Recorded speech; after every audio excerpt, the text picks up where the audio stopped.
Kapatid ni Medeth na si James kamukha daw ni Dan. Agree ba kayo mga ka-Jamdith? Magandang araw po sa inyong lahat mga ka-viewers, Jamdith community and all Medeth communities around the globe. Silent Independent and Marathoners, shout out po sa inyong lahat.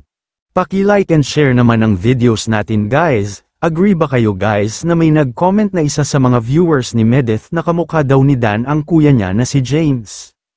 Para sa akin guys sa mata nila sila nagkapareho, yung biglang tingin ganon guys parang si Dan.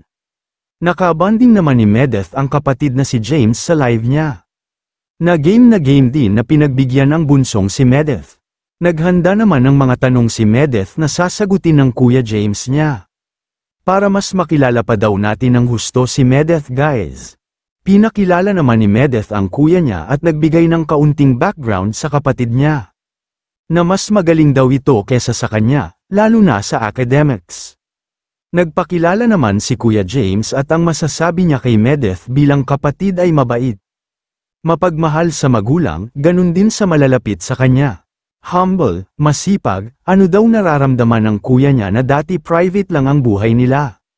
Ngayon daw open in public na ang buhay nila, syempre happy daw si kuya dahil unti-unti na daw nararating ni Medeth ang pangarap niya. At mabili na daw niya ang gusto niya, nakakatulong na daw si Medeth sa kanila. Pang-allowance nila, at tumutulong din daw sa iba. Ano daw masasabi niya kapag nababash si Medeth? Nalulungkot daw siya, pero ganun daw talaga sa social media. Sinisiraan daw at pinapalaki ang isyo, sige bash lang daw ng bash.